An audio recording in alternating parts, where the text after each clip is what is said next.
nastati'a an najtami'a fi hadzal fasl mubarak insyaallah. Tsaniyan salatuhu wa salamuhu ala sayyidina Muhammad sallallahu alaihi wasallam. Baik anak-anak, apa kabar hari ini? Baik, Bu. Baiklah, sekarang kita tanya siapa yang tidak hadir? Hadir semua, Bu. Baiklah, berarti kelas kalian adalah kelas anak-anak yang rajin. Ya, Bu.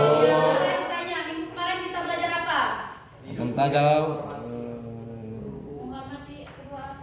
Oke, kalau minggu kemarin kita belajar materi menghormati orang tua, berarti minggu ini kita akan memasuki materi baru yaitu ibadah kurban.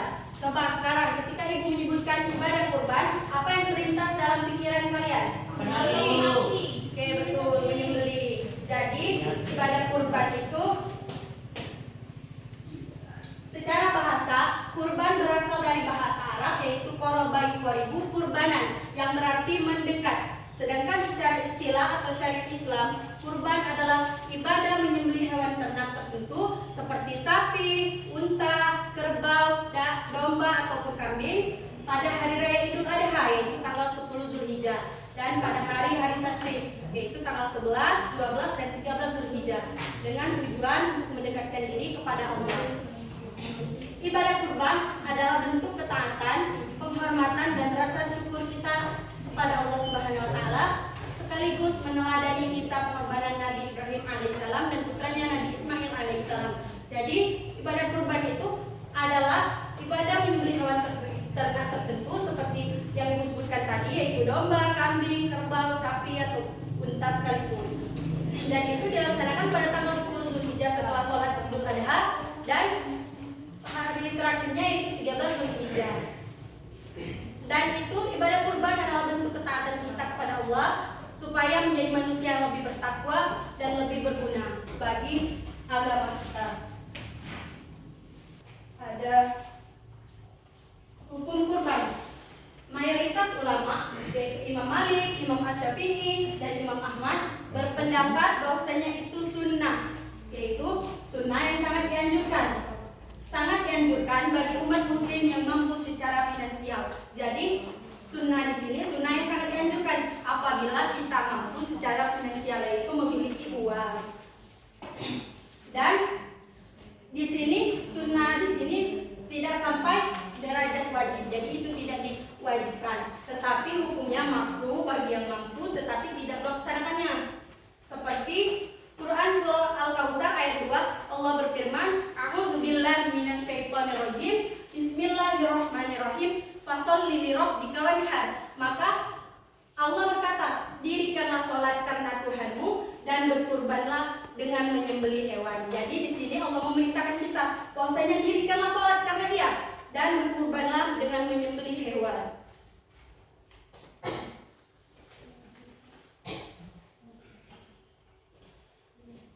Selanjutnya ada hadis ancaman bagi yang mampu. Ini hadis ancaman keras bagi yang mampu. Diriwayatkan dari Abu Hurairah, Rasulullah Shallallahu Alaihi Wasallam bersabda, barang siapa yang memiliki kelapangan harta atau rezeki, tetapi tidak berkurban, maka janganlah ia mendekati tempat sholat kami, yaitu tempat sholat Idul Adha. Hadis riwayat Ahmad dan Ibnu Majah disahihkan oleh Al-Hakim.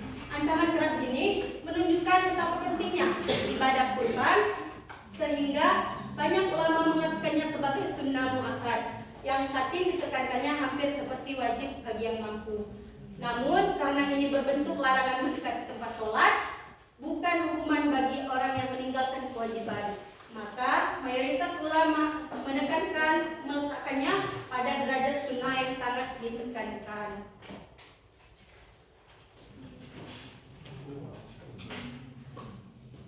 Waktu berkurban, yaitu kapan waktu penyembelihannya.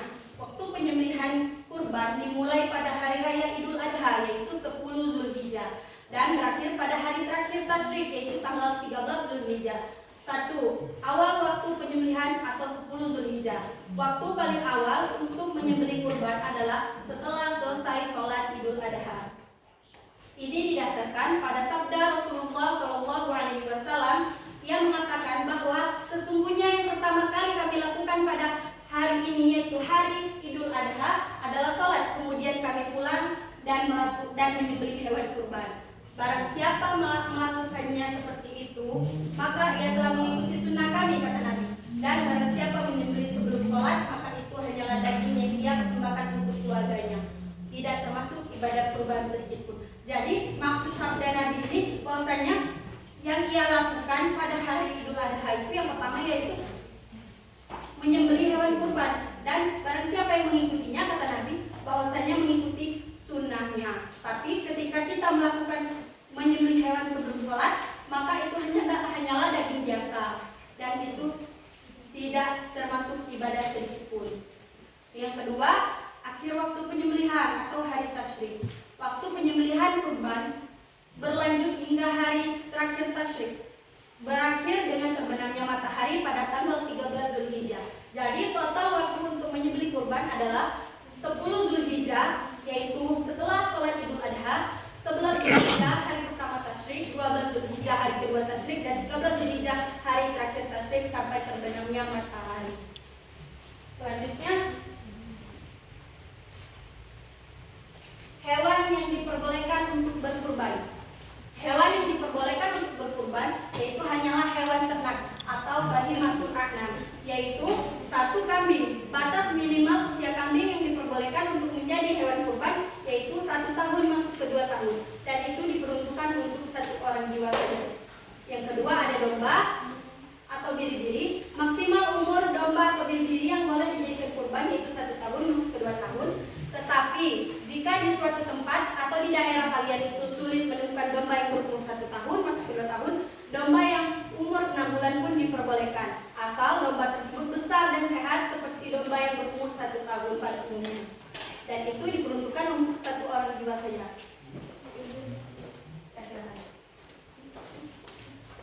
Tiga, sapi atau kerbau. Jadi maksimal umur sapi atau kerbau yang diperbolehkan untuk dijadikan kurban itu 2 tahun masuk ke 3 tahun, dan itu diperuntukkan 7 orang apabila itu bersifat patungan dan karena niat untuk diri masing-masing atau untuk keluarga masing-masing. Yang keempat yaitu unta. Batas minimal umur unta yaitu 5 tahun masuk ke 6 tahun, dan itu boleh diperuntukkan untuk 7 orang sampai 10 orang tergantung perbedaan pendapat ulama. Namun yang paling umum digunakan adalah 7 orang. Catatan pentingnya, selain usia, semua hewan harus dalam kondisi sehat dan tidak memiliki cacat yang jelas agar sah dijadikan kurban. Jadi selain usianya harus harus memenuhi syarat yaitu minimal usianya, semua hewan tersebut pastikan dulu bahwasanya itu sehat, bebas cacat, dan cacat itu tidak nampak, seperti cacat kaki atau pincang kaki, buta mata, muslim, dan pembagian daging kurban. Coba di sini, daging kurban dianjurkan untuk dibagi menjadi 3 bagian atau sepertiga secara merata, yaitu 1 sepertiga untuk orang yang berkurban atau keluarganya, disunahkan untuk dimakan secukupnya sebagai tabaruk atau mengambil berkah. 2, disedekahkan kepada fakir miskin, yaitu diberikan kepada orang yang berhak menerimanya, yaitu orang-orang yang tidak mampu. Yang ketiga, yaitu dihadiahkan kepada kerabat, tetangga, atau masyarakat sekitar termasuk yang mampu. Semua bagian daging kurban harus dibagikan dalam kondisi daging mentah segar.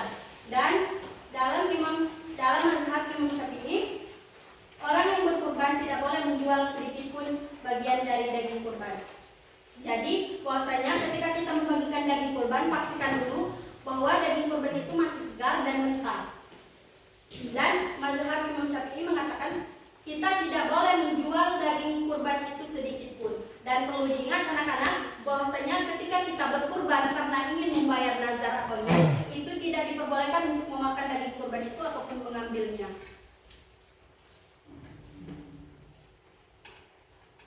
Jadi semua materi yang Ibu jelaskan tadi, apa ada yang belum dimengerti? Silakan tanyakan. Silakan Ibu. Izin bertanya Bu, bolehkah daging kurban itu dibagikan setelah dimasak? Itu tidak boleh karena tadi seperti yang Ibu jelaskan tadi bahwasanya mazhab Imam Syafi'i mengatakan daging kurban itu harus dibagikan dalam keadaan segar dan mentah. Oh, baik Bu, terima kasih. Ada yang ingin ditanyakan lagi? Anak-anak yang hebat, kesimpulannya kurban itu adalah ibadah yang sangat istimewa, seperti ibadah cinta.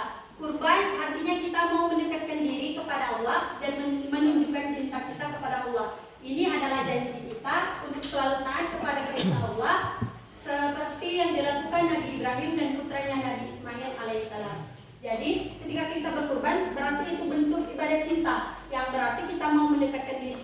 Allah dan menunjukkan cinta kita kepada Allah. Dan itu adalah janji kita yang harus taat kepada perintah Allah. Yang kedua yaitu kisah pahlawan. Kurban mengajarkan kita untuk menjadi pahlawan keikhlasan. Nabi Ibrahim dan Ismail rela mengorbankan harta yang paling mereka sayangi, tapi Allah menggantikannya dengan domba. Ini menunjukkan jika kita ikhlas, Allah akan menggantikan yang terbaik untuk kita. Jadi ketika kita ikhlas melepaskan sesuatu atau mengorbankan sesuatu, percayalah bahwasanya Allah akan menggantikan dengan sesuatu yang lebih baik. Selanjutnya yaitu waktu berbagi. Ketika kita berkurban berarti waktunya kita berbagi. Kurban adalah hari besar untuk berbagi. Daging kurban itu dibagi-bagi, terutama untuk teman-teman kita yang kurang mampu. Dengan begitu semua orang bisa ikut dan merasakan makanan enak bersama-sama. Yang keempat yaitu 3 nilai penting. Yang pertama taat, yaitu ikuti perintah Allah, karena Allah itu adalah tempat kita kembali. Yang kedua adalah ikhlas. Ikhlas di sini yaitu rela berkorban tanpa mengharapkan balasan. Jadi seperti kisah Nabi Ibrahim dan anaknya, putranya itu Nabi Ismail, rela mengorbankan putra kesayangannya untuk mengikuti perintah Allah tanpa mengharapkan balasan apapun. Yang terakhir ada peduli. Ketika kita berkurban berarti kita memiliki sifat peduli. Kita ingin teman-teman kita lain ikut bahagia dan kenyang karena daging yang kita bagikan. Intinya kurban bukan cuma tentang memotong hewan, tapi tentang hati kita yang mau memberi dan berbagi demi menyenangkan Allah dan sesama manusia. Baiklah anak-anak, untuk tugas minggu depan Ibu berikan sesuai kelompok masing-masing ya.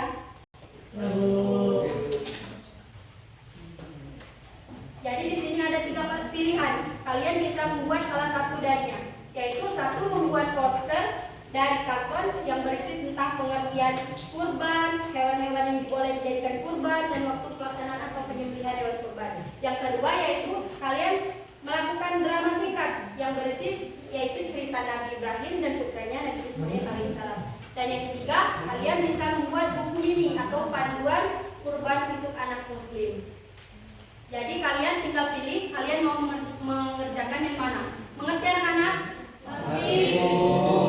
Jadi mungkin Ibu cukupkan sampai di sini.